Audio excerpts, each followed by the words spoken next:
Without further ado, we have a guest speaker this evening. He is absolutely a joy. That's all I can say. A joy, an exuberance, somebody that comes into our office and makes everybody smile and feel the stoke. I am so pleased to announce that we have Francesco Magisano in the house this evening.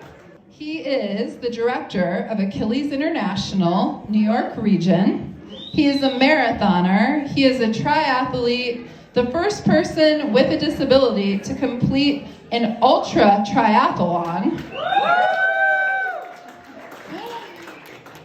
And by the way, he learned how to ski with us in Telluride. And he's got a wicked sense of humor, so we keep him around. Without further ado, I would love to and be honored to introduce Francesco. All right, what's up, everybody? I don't know if anyone has ever described me as a joy, so I think that was the first erroneous statement of the evening. But yeah, super happy to be here. You know, I was out here skiing maybe a month and a half ago, and I was really hoping that my body would remember the altitude, but it didn't, because I got out of breath walking up here today. So it's real. Yeah, so just really excited to talk a little bit, just for a few minutes, about the impact of adaptive for people like me, right? People with disabilities, just the difference it makes, not just in a recreation, in a sport, but just the rest of our lives. So just a little bit of background. I grew up in New York City. I live in New York City right now. Growing up, I had no concept of the existence of any sort of adaptive sports, right? Like, for all of us in the know, it kind of makes sense. Like, Google different ways to do a specific sport. But growing up as a blind kid in Manhattan, I had, never even thought about or conceptualized Googling, blind running or blind skiing or blind cycling. And so, I was the guy in class, as a lot of my other friends are and were, writing essays about playing soccer instead of playing the actual game of soccer with my friends. And so, it wasn't until basically it was spring of 2017, totally random, I made the decision to go buy veggies from the supermarket. I know it's a very healthy decision, but something else good happened that day. I ran into a guide for adaptive, and he saw my cane. For those who don't know, for my blind homies in the audience, I'm totally blind, in case you didn't see this cane. He was like, "Whoa, you're blind." I'm like, "Yeah, I'm blind." And when someone walks up to you, I don't know, maybe out here, but in New York, when someone walks up to you, they're selling you on politics or, trying to ask for things. And so it's a little, your guard goes up. It's like, "Yeah, I'm blind, what's up?" And he goes, "You should join this running group in Central Park." And that was the first time in my life that I've ever heard of any sort of adaptive sport. And so, cool, went home, did some Googling, showed up in the park. And the thing that struck me when I showed up to this group is the same thing that struck me when I showed up to here in Telluride, is it's a huge community and a family, right? Everyone is different, but together. And that was a really special thing. I was there on the bench. I'm blind. There's the dude missing a leg to my left, someone with a brain injury to my right, a bunch of volunteers in front of us. And it was just, everyone was chatting together and everyone was a family. And that really just struck me as something that was really special and really magical. And, fast forward a few years after that, January of 21, I had the opportunity to come out here with, a lot of you know Rebecca. Her family's been coming out for quite a few years. But I weaseled my way into the family trip that January 2021. We were still wearing masks while skiing and doing all that stuff. And I experienced skiing, and it was amazing. I very strongly remember my instructors that first year was Ian and Kendall. And I was standing out on the snow with both of them, and they were holding up a ski in front of my head and basically having me feel point to point what a ski felt like, because I'd never felt a ski, right? I grew up mostly low vision. Freshman year of high school, lost all of my sight, and so didn't really have a visual concept of what any of that looked like. So literally feeling the bindings, being like, "Oh, this is how boots attach to sticks." Like, "Oh, cool, that's new. I wonder if they pop off at all." More on that in a few minutes. Yeah, so just this whole concept of also not being tethered. Like, I don't know if, I'm sure a lot of you know blind skiing, but when you run and when you swim, you're connected with your guide with a rope, right? When you're cycling as a blind athlete, you're on a tandem bike. When you're skiing, it's all audio. And so there's nothing connecting me with my guide. So, I pop in skis, Like, all right, go. I'm like, what do you mean go? Where? It's like, straight, just trust me, just go. Oh my goodness, my heart beat out of my chest. It was terrifying and exhilarating, right? Like, we can all relate. And so I got to fast forward a bit. So this past winter, and this is kind of the whole point of this talk, right? Skiing, so exhilarating, so much fun, but the impact adaptive has on the rest of my life and my friend's life, that's the real value, right? So I had the pleasure of connecting with Matt. Matt's in the audience. What's up, Matt? I'm about to throw you under a bus, so don't cheer too loudly. No, I'm kidding. I was skiing with Thomas the first few years. Matt, he and I skied this past year. And we skied like, a day together. We're like, oh, we got this. We're homies now. Like, we can feel each other. Why don't we ski down some blocks, right? Like, this is just as the conversation goes. And so we were up on the lift. We're floating above 9. And he's like, it's looking really smooth and really groomed. And it's like no bumps at all, right? And I'm like, yeah, I'm nodding along, pretending I can see it. Like, yeah, dude, totally smooth, totally cool. I believe you, totally fine.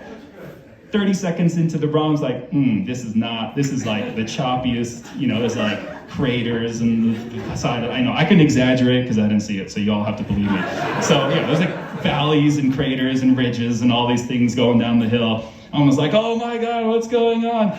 And that, I probably fell like 18,000 times that one run because we went down Bushwhacker because full sends, right? Full sends only. MBD, humble brag. But yeah, 18,000 falls.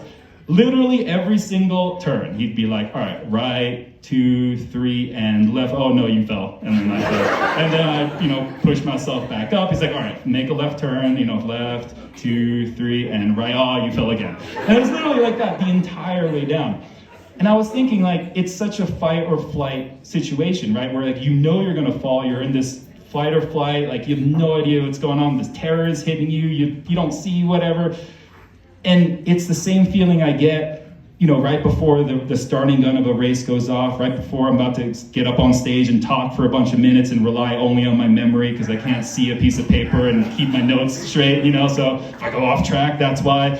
That's the same fear. And you either have to decide to do it or you're not going to do it. And not doing it is not an option, right? So you have to do it. But the attitude and the confidence that you do it makes all the difference. And that's the lesson that someone like me takes from adaptive, right? Going down Bushwhacker, falling 18,000 times, that is the confidence building that then you take and you apply to the whole rest of your life, whether it's going on a job interview, talking in front of people, confronting something that might be a difficult situation. It all relates. And so connecting it back, that first year, 2021, January, had so much fun. I was like, oh my God, this is so great. Let me bring all my friends from New York and, have this whole big group out. So fast forward 1 year, January 2022, we have 6 other athletes coming out. Yeah, super exciting. A lot of you skied with a lot of them. I'm sorry for that, by the way. They're the worst. Anyway, one person I'm gonna call out, his name is Simon. Simon, I've known him for 15 years, so anything I say about him is said in love. He's totally blind. He's also my roommate. I actually have 2 other blind roommates, so we call ourselves the 3 blind mice because, we're stupid like that. But yeah, so Simon, he's been out, this is the 3rd winter, right? 3rd season skiing. This past winter was the first time that he made it down a double green, which for Simon is like, oh my God, amazing, right? And he's actually the one who really connected to me the impact that adaptive has on other parts of your life besides Instagram photos and full sends. Because he was like, he's never had a full-time job before. He's been on so many job interviews where either he was, judged because he was blind, he went in knowing that he was probably the only blind person applying to whatever the job it was, got rejected more than 50 times from different positions and whatnot. Just a few months ago, got his first ever full-time job, and now I don't have to worry about him not paying me rent, you know what I'm saying?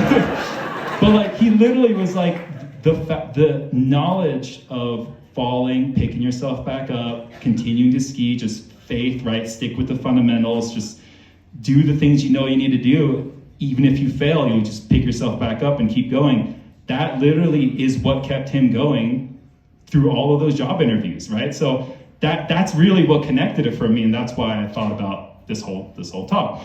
And finally, I had the pleasure of meeting this guy. His name's David. He lives in Montrose. He's 13 years old. He's blind. I met him this past winter. And Courtney introduced me to him, and he's like, he's never met another blind person before. Which when I hear that, I'm like, score, because like he's never heard any blind jokes. He's never heard anything, right? So I'm like, I'm working with a clean slate. I can literally tell him anything, right? Why did the blind go? You can ask me that later. I'm listening, yeah. But yeah, it was awesome. And I was listening, we were talking, and goal number one, right, is normalize disability, normalize blindness. It's not this weird thing. It's not this abnormal. It's normal. Like, you are a dude, your name is David, you happen to be blind, right? That was basically the whole topic of conversation for that first encounter. And I just saw, like, he's 13, he's been coming to TASP for his adaptive P for his whole life. He's gonna continue to do that. He's getting the lessons that Simon and I are getting, now that we're more than twice his age. He is set up for success, right? Through school, dealing with teachers, dealing with other kids, going to jobs, doing all this stuff. All of these lessons that Simon and I are learning now, he's being brought up with that. And that's the really cool and special thing about adaptive, right? Like, full sends off the top of plunge, yes. We are all about that. But like having the confidence to face the unknown and keep going, and yes, you're gonna fail and that's okay, you're gonna pick yourself up and try it again. That's the real impact, right? That's the really special thing. And that's why I'm so happy to be here with all of you. So, thank you all.